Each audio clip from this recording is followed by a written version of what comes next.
So if there's a data type you'd like to put on the pasteboard, you can use the APIs to do that.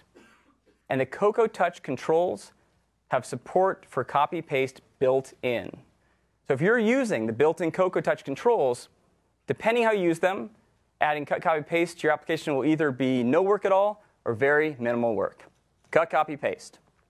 Next, landscape. Ever since iPhone 1.0, ever since the beginning, we had support for landscape built into Safari.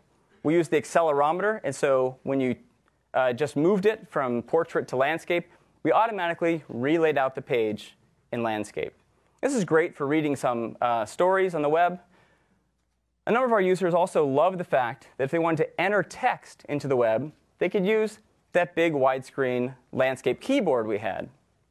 Well, we're now in iPhone 3.0 taking landscape and that landscape keyboard to all of our key applications, starting with Mail.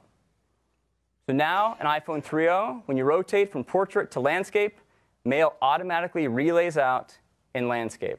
This is great for reading some messages, especially if you get a nice widescreen attachment. You can see the whole thing right there in the window. We're also adding support to use that landscape keyboard to compose new messages. So landscape in Mail. Next, Notes. Again, in portrait, if you rotate to landscape, it'll automatically relay out, and you can use that big landscape keyboard to create new notes or edit existing notes. We're also doing it for our Messages application. So again, portrait support, rotate to landscape, relays out, and you can use that landscape keyboard for new messages. So landscape now taken to all of our key applications. Next, Messages. We have a fantastic text messaging application built into the iPhone. And we have some nice enhancements in iPhone 3.0, starting with the ability to forward and delete messages. You can forward and delete individual messages and also multiple messages. So you can select multiple messages and forward all of them together. But the big news for the Messages application is we're adding support for MMS.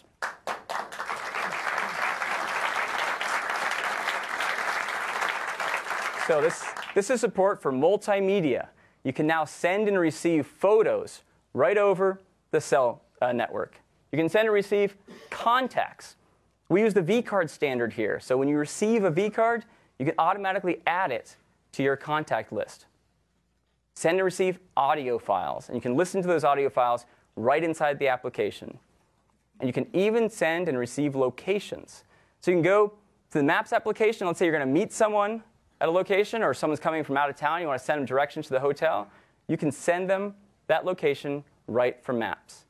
And all of this has been added directly into the existing application. So now you have one app to send and receive text, photos, contacts, audio files, and locations. That is what we're doing with Messages. Next is a brand new application, and that's voice memos, and it's gorgeous. This is what it looks like when you're recording a voice memo. You can use this to record voice memos to yourself, to record lectures or interviews. It'll use the built-in microphone. You can also plug in an external microphone.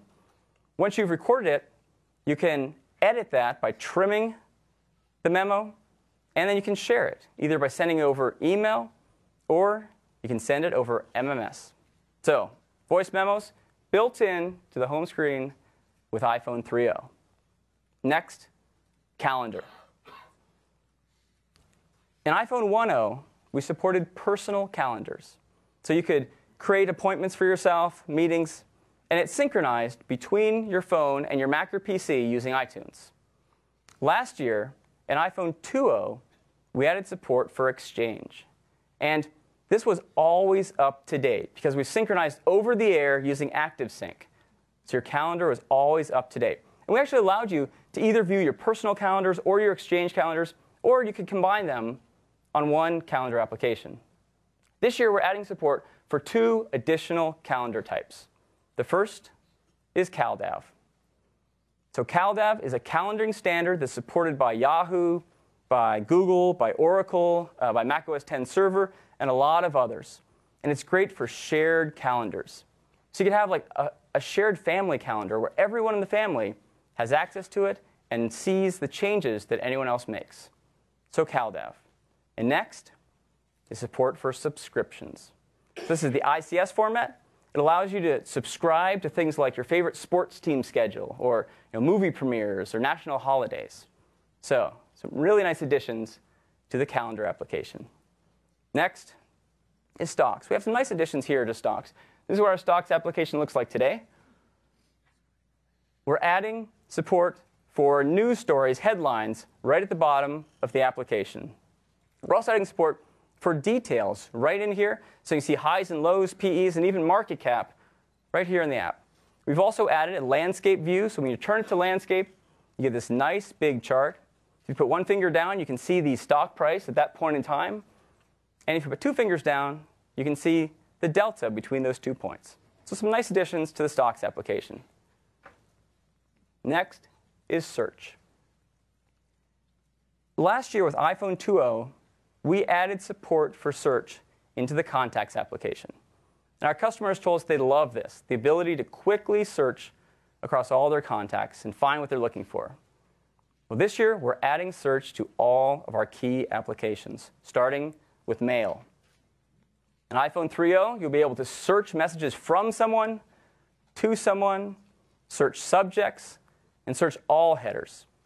In addition, if the message you're looking for isn't on your iPhone, you can continue that search on the server. Now, this is supported by Exchange 2007 and most IMAP servers. So it'll continue that search on the server, respond with all the results, and you can view those messages right on your iPhone. So search in mail. Next, we're also adding search in calendar. So you can search across the calendar for that appointment you're looking for. Also, search in iPod. Search for all of your songs by artist, album, song name. You can also search for all your music, videos, TV shows. And search in notes by the title of the note or the entire body of the note. So we're adding search to all of these applications. But we didn't stop there. We thought, wouldn't it be nice if there was a single location you could go to search across all of these applications? And that's exactly what we did. We created a new home screen where you can search across all of those applications, and we call it Spotlight. And so now to the left of the other home screens, there's a single location where you can search across your phone. You see at the bottom here, where we show what home screen you're on, there's a new icon on the left, which is for Spotlight. Let me go ahead and demo that for you now.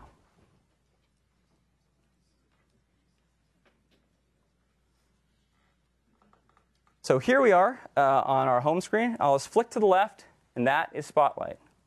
Again, here's the home screen you're used to. Here is Spotlight. I'll go ahead and search for, let's say, Tim. T-I-M. Go ahead and say search. Now it's searched across the entire, the phone. See, the first couple results, those are contacts. So if I tap here on Tim Young, it takes me directly to that contact inside of the phone application. And from there, you could dial him. You could send an email. You could go and look up his location based on here in Maps. Let me go back to the home screen. The next three items, New York Times, the Time Machine, and Times Square, those are all applications. If you're like me and you have well over 100 applications on your phone, this makes it really easy to find and launch an application quickly. I can just tap on, let's say, the Time Machine, launches that ebook application right there, and now I'm reading it.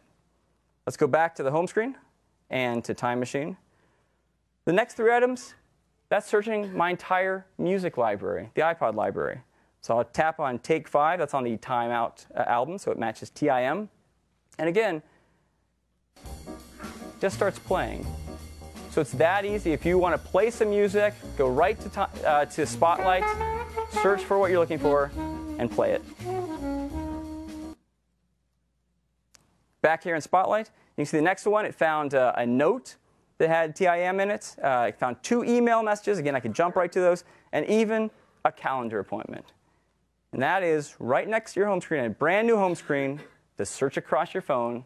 That is Spotlight.